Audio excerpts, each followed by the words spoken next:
जय श्री हरि। दोस्तों, पौष पुत्रदा एकादशी के बाद भी जब माघ माह के कृष्ण पक्ष में एकादशी आती है तो इसे हम षटतिला एकादशी कहते हैं।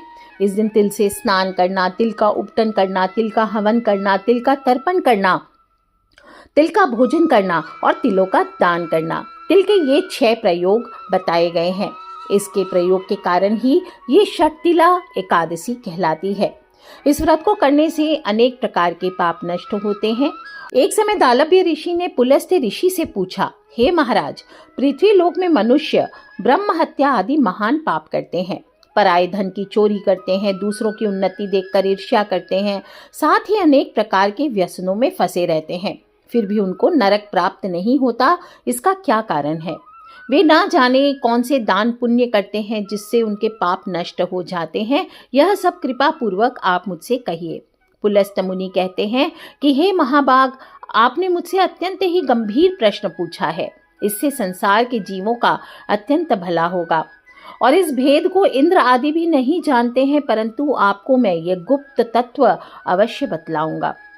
उन्होंने कहा, माघ मास लगते ही मनुष्य को स्नान आदि करके शुद्ध होना चाहिए। इंद्रियों को वश में करके काम, क्रोध, लोभ, मोह, अहंकार, ईर्ष्या, द्वेष आदि को त्याग कर भगवान का स्मरण करना चाहिए और पुष्य नक्षत्र में गोबर, कपास, तिल मिलाकर उनके कंडे बनाने चाहिए। उन कंडों से 108 बार हवन करना चाहिए और उस दिन मूल नक्षत्र हो और एकादशी तिथि हो तो अच्छे पुण्य देने वाले नियमों को ग्रहण करना चाहिए।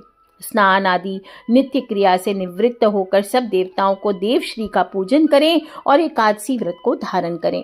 रात्रि को जागरण करना चाहिए। उसके दूसरे दिन धूप, दीप, नैवेद्य आदि से भगवान का पूजन करके खिचड़ी का भोग लगाएं। तत्पश्चात पेठा, नारियल, सीताफल और सुपारी का अर्घ देकर स्तुति करनी चाहिए। हे भगवान, आप दीनों को शरण देने वाले हैं, इस संसार सागर में फंसे हुओं का उद्धार करने वाले हैं। हे पुंडरीकाक्ष, हे विश्वभावन, हे सुब्रमण्यम, हे पूर्वज, हे जगतपते, आप लक्ष्मी जी सहित इस तुच्छ अर्घ को ग्रहण करें।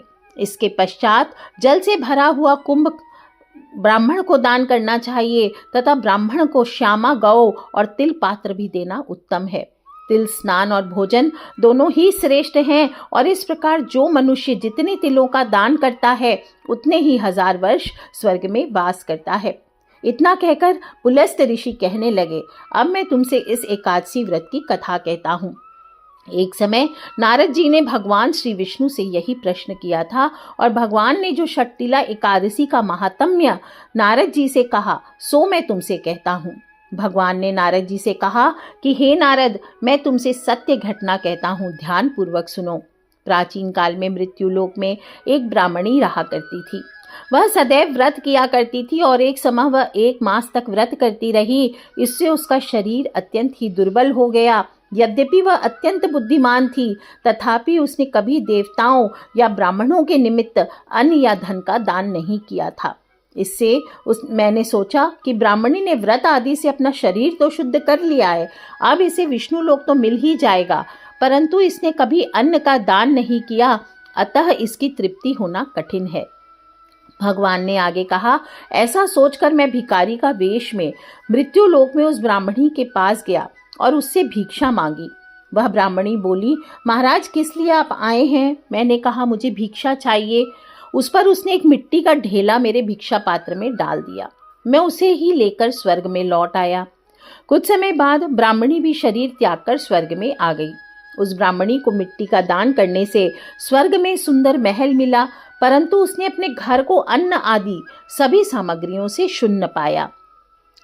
घबराकर वह मेरे पास आई और कहने लगी कि भगवान, मैंने तो अनेक व्रत करके आपकी पूजा की, परंतु फिर भी मेरे घर में अन्न आदि कुछ भी वस्तुएं नहीं है। सब वस्तुओं से मेरा घर शून्य है, इसका क्या कारण है?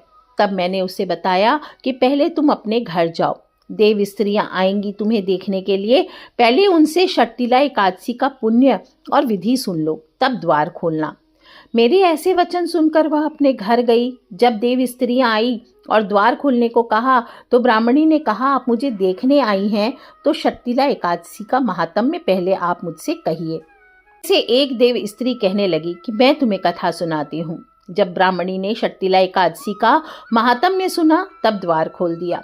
देवांगनाओं ने उसको देखा कि न तो वह गांधर्वी है, ना ही आसुरी है, वरना पहले जैसी मानुषी ही है।